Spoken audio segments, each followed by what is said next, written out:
Otro usuario nos comenta sobre los libros o sobre el escritor francés Michel Foucault. Michel Foucault. Ya. Ahora.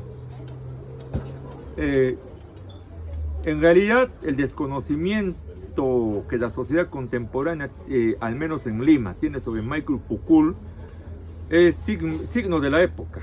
Hace 30 años atrás, Foucault era un ícono de la literatura, de las ciencias contemporáneas.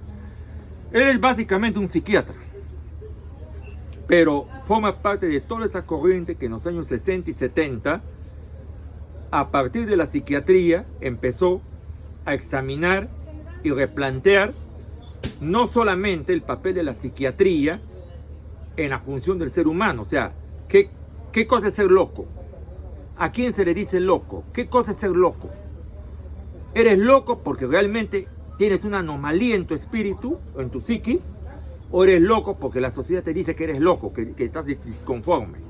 A partir de ahí, este hombre, pelado, calvito, homosexual, hasta que apologeta de la masturbación y que era un verdadero espíritu libre, porque se pegaba unas tremendas lisuras en plenos eventos así de la élite. Este compadre inicia un replanteo y a través de la locura, él nos empieza a preguntar, ¿qué es el hombre? ¿Qué es el humano? ¿Qué cosa es en sí el ser humano? ¿Qué define al ser humano como ser inteligente o no inteligente? ¿Como ser racional o no racional? ¿Como ser, como un ser en estado de locura? ¿O si la locura no es más que un nombre que le damos al conocimiento? Simplemente un conocimiento que no está dentro de los patrones de las sociedades dominantes y que no le conviene a las sociedades dominantes que se sepa. En la Edad Media los quemaban, eran brujos, los quemaban. En la época contemporánea los meten a los manicomios.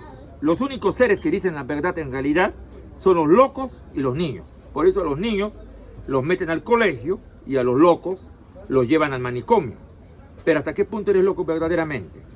Tú tienes que leer básicamente la obra básica, la más conocida y la más importante de Foucault, son los 3 tomos, Historia de la locura en la época clásica, que son 3 tomos editados por el Fondo de Cultura Económica en varios tipos de ediciones. ¿Por qué la locura en la época clásica?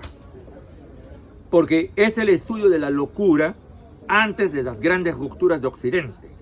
O sea, la época clásica se acostumbra a llamar la edad dorada de Occidente, desde la desaparición de la Europa medieval y el surgimiento de la filosofía racional hasta el surgimiento de las doctrinas que empezaron a cuestionar el orden racionalista del mundo en el siglo XX y que después y que ahora estamos volviendo su retorno con la extrema derecha, pero que ahora están empezando nuevamente a ser cuestionadas.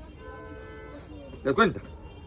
Entonces, Foucault cuestiona esa idea de la locura en la época clásica, porque la época clásica europea no se puede denominar una época maravillosa a una época donde se quiso imponer el racionalismo mecanicista como ya el conocimiento del hombre, que el hombre había superado a Dios, que ya no necesitaba a Dios.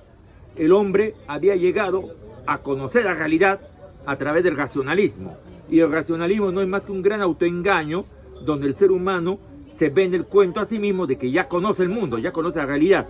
Si conociéramos, no viviríamos la pacharaqueada que estamos viviendo ahora, la gran mediocridad que estamos viviendo ahora. Eso por un lado. Y por el otro lado, ¿cómo se puede hablar de pensamiento racional cuando ha generado la gran desorganización en que está el mundo? Y por último, ¿cómo se puede hablar en la época donde ese pensamiento tuvo más fuerza? ¿Cómo se podría aceptar que viviéramos un orden racional en una sociedad donde los ricos y los poderosos, que eran un 10%, vivían en sus grandes palacios, se creían reyes, la Belle Époque, todos sus grandes sueños de delirios de grandeza y señorío sirviéndose tremendas bandejas de comida, donde los comidos deberían haber sido ellos, mientras que el 90% del pueblo vivía en la pobreza, la ignorancia y la mediocridad. La única posibilidad que tú tenías de poder ascender era metiéndote como sirviente de los ricos o metiéndote a la milicia. No tenías otra posibilidad. Entonces, ¿dónde está el conocimiento racional? Ahí asistimos al surgimiento del conocimiento de la élite, la nueva élite, que simplemente replantea el conocimiento del mundo, pero en beneficio para una nueva emergencia de un nuevo sector social, la burguesía. Pero el pueblo siempre tiene que ser el borrego de los aristócratas o el tonto útil de la nueva élite. Y de ahí se aprovecha la extrema derecha para hablar del caviarato y todas esas cosas. Pero estamos entrando ya en terrenos de política. Sí. Tú tienes que leer a Foucault como un repensador de la naturaleza humana, sobre todo de la psiquis humana, del pensamiento humano. ¿Hasta qué punto lo que tú piensas es verdad o es mentira? ¿Hasta qué punto lo que se piensa que es racional no es más que una nueva forma de irracionalidad? Si viviéramos un mundo estrictamente racional, estaríamos felices, habríamos alcanzado la inteligencia suprema. Pero estamos viviendo cada día un peor desvarío. Israel ha cosechado lo que ha sembrado.